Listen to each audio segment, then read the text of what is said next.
আতঙ্ক। আপনি এই মুহূর্তে দেখুন হেস্টিংসে খিদিরপুরে কোনো কন্টেনার নেই, সব কন্টেনারকে তুলে নিচ্ছে। এখানে কন্টেনার লাগাচ্ছে, মানে সে লোহার, মানে রেলে যেগুলো যায়, জাহাজে যায়, সেই সমস্ত বড় বড় কন্টেনার এখানে নিয়ে এসছে। একটা নির্যাতিতা খুন হয়ে যাওয়া, তার বাবা মাকে এত ভয়। কোন রাজনৈতিক দল তো সরাসরি ঝান্ডা নিয়ে এই নবান্ন অভিযানে নামেনি। বিজেপি তো স্পষ্টভাবে বলেছে রাজ্য সভাপতি দলমত নির্বিশেষে অংশগ্রহণ করবে, আহ্বান করে দিয়েছে, কিন্তু মানুষ তো স্বতঃস্ফূর্ত ভাবে বেরিয়ে আসছে।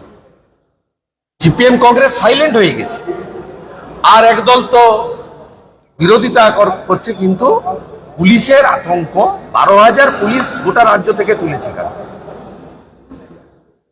আমি চাই কালকে মমতা ব্যানার্জি নবান্নতে ঢুকুন। যদি ঢোকেন আপনি ভোরবেলা, রাত্রি 10টার আগে আপনি নবান্ন থেকে বেরোতে পারবেন। 12,000 8,000-এর হিসাব আমার কাছে এসে গেছে। 12,000 আনতে দেন। পরিষ্কার ভাবে আমরা থাকবো, এবং আমরা প্রত্যেককে বলেছি বাবা মার অনুমোদিত যে স্লোগান দফা 1 দাবি 1, মমতার মুখ্যমন্ত্রীর পদত্যাগ। উই ওয়ান্ট জাস্টিস, বিচার চাই, বিচার দাও। এই 3-4টি নির্দিষ্ট স্লোগানের বাইরে স্লোগান হবে না।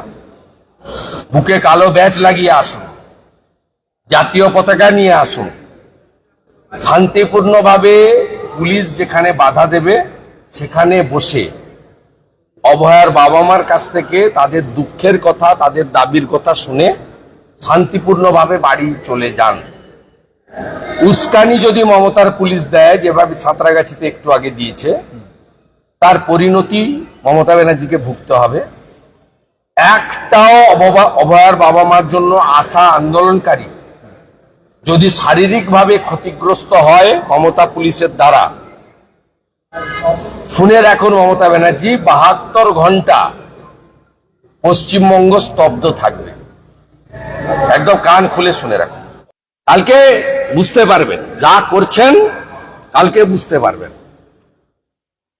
ইতিমধ্যে 8,000 মানুষ কলকাতা চলে এসেছে, এবং শুনে রাখুন যে যে এলাকায় লোক এসেছে ওই এলাকার মহিলারা বাড়িতে রুটি তৈরি করে গুড় দিয়ে চিকচিকা প্যাকেটে বেঁধে তাদেরকে দিচ্ছে।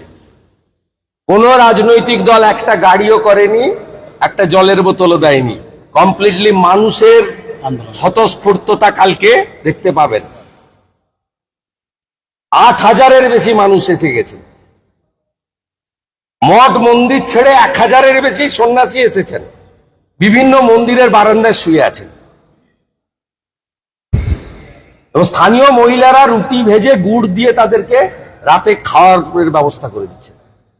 এটাই বলে জনগণের স্বতঃস্ফূর্ত উন্মাদনা। আগামীকাল তার প্রতিফলন। এই চোর মমতা, ধর্ষকদের রানী মমতা, বিনীত গোয়েল সন্দীপ ঘোষের প্রোটেক্টর মমতা, অভয়ার ধর্ষণ খুনের প্রধান অভিযুক্ত মমতা কাল বুঝতে পারবেন। এবং যেখানে বাধা দিবে বসে পড়ে বিক্ষোভ দেখান। আমরা কেউ বক্তব্য রাখবো না, আমরা কালকে শুনতে যাব। ওর বাবা মা যন্ত্রণার কথা বলবে, শুনবো, বিক্ষোভ করব, আর তার বাবা মার নির্দিষ্ট করা স্লোগান বলবো, বলে শান্তিপূর্ণভাবে সবাই বাড়ি চলে যাব। কিন্তু ওনারা যেভাবে উস্কানিতে নেমেছেন, যদি কিচ্ছু ঘটে 72 ঘন্টা পশ্চিমবঙ্গ স্তব্ধ থাকবে, এটা জনগণই করবে, এটা বুঝে রাখুন। আমরা 1 ইঞ্চি মাটি ছাড়বো না।